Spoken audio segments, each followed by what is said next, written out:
जय श्री कृष्ण दोस्तों, आप सबका अपने चैनल पुण्य धर्म में स्वागत है। आज 1 दिसंबर है और मोक्षदा एकादशी का व्रत है। आज आप सब मोक्षदा एकादशी व्रत कथा का श्रवण करेंगे। मोक्षदा एकादशी व्रत कथा। अर्जुन ने उत्पन्ना एकादशी की उत्पत्ति, महिमा, महात्म्य आदि सुनकर श्री कृष्ण से कहा, हे परम पूजनीय भगवान श्री कृष्ण, हे त्रिलोकीनाथ, आप सभी को सुख व मोक्ष देने वाले हैं। मैं आपको प्रणाम करता हूँ। हे प्रभु, आप कृपा करने वाले हैं, मेरी एक जिज्ञासा को शांत कीजिए। भगवान श्री कृष्ण ने कहा, हे अर्जुन, जो कुछ भी जानना चाहते हो निर्भय होकर कहो, मैं अवश्य ही तुम्हारी जिज्ञासा को शांत करूंगा। यह सुनकर अर्जुन ने कहा, हे प्रभु, यह जो आपने मार्गशीर्ष माह के कृष्ण पक्ष की एकादशी के विषय में बताया है, उससे मुझे बड़ी ही शांति प्राप्त हुई। अब कृपा करके मार्गशीर्ष माह के शुक्ल पक्ष में जो एकादशी आती है उसके विषय में भी बताने की कृपा करें। उसका नाम क्या है, उस दिन कौन से देवता की पूजा की जाती है तथा उसकी पूजन विधि क्या है, उसका व्रत करने से मनुष्य को क्या फल मिलता है। प्रभु, मेरे इन प्रश्नों का विस्तार सहित उत्तर देकर मेरी जिज्ञासा का समाधान कीजिए, आपकी अति कृपा होगी। अर्जुन की जिज्ञासा को सुनकर श्री कृष्ण जी बोले, हे अर्जुन, तुमने बहुत ही श्रेष्ठ प्रश्न किया है, इसलिए संसार में तुम्हारा यश होगा। मार्गशीर्ष माह के शुक्ल पक्ष की एकादशी अनेक पापों को नष्ट करने वाली है। संसार में इसे मोक्षदा एकादशी के नाम से जाना जाता है। इस एकादशी के दिन श्री दामोदर भगवान का धूप, दीप, नैवेद्य आदि से भक्ति पूर्वक पूजा करनी चाहिए। हे कुंती पुत्र, इस एकादशी व्रत के पुण्य के प्रभाव से नरक में गए हुए माता पिता पितरादि को भी स्वर्ग की प्राप्ति होती है। इसकी कथा एक पुराण में इस प्रकार है, इसे ध्यान पूर्वक सुनो। वैखानस नाम का एक राजा प्राचीन नगर में राज करता था। उसके राज्य में चारों वेदों के ज्ञाता ब्राह्मण रहते थे। राजा अपनी प्रजा का पुत्रवत पालन किया करता था। एक रात्रि को स्वप्न में राजा ने अपने पिता को नरक की यातनाएं भोगते देखा। इस प्रकार का स्वप्न देखकर राजा बड़ा ही व्याकुल हुआ। वह बेचैनी से सुबह होने की प्रतीक्षा करने लगा।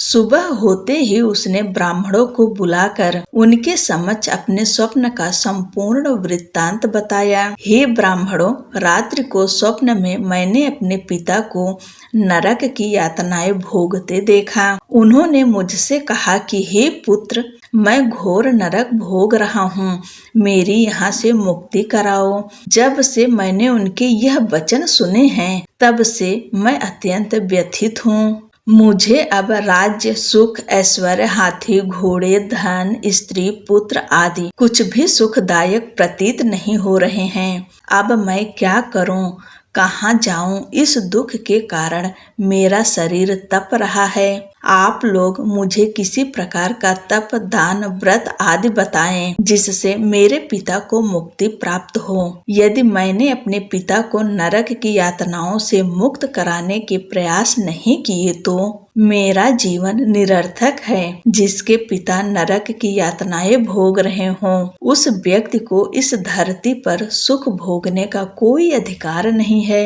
हे ब्राह्मण देवों, मुझे शीघ्र ही इसका कोई उपाय बताने की कृपा करें। राजा के आंतरिक दुख की पीड़ा को सुनकर ब्राह्मणों ने आपस में विचार विमर्श किया। तदुपरांत एक मत होकर बोले, हे राजन, वर्तमान, भूत और भविष्य के ज्ञाता पर्वत नाम के एक मुनि हैं।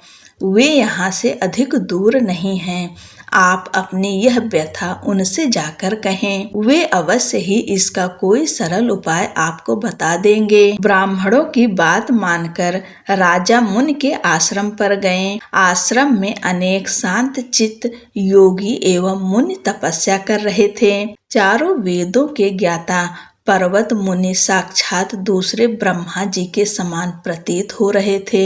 राजा ने उन्हें दंडवत प्रणाम किया तथा अपना परिचय दिया। पर्वत मुनि राजा ने कुशल क्षेम पूछी।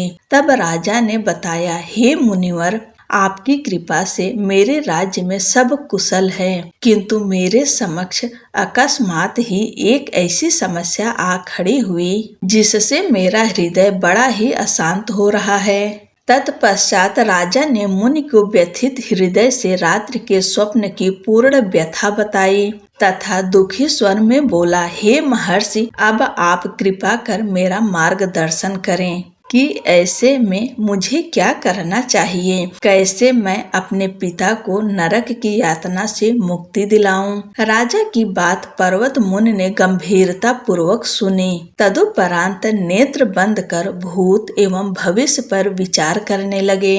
कुछ देर गंभीरता पूर्वक चिंतन करने के पश्चात उन्होंने कहा, राजन, मैंने अपने योग बल के द्वारा तुम्हारे पिता के सभी कुकर्मों का ज्ञान प्राप्त कर लिया है। उन्होंने पूर्व जन्म में अपनी पत्नियों में भेदभाव किया था।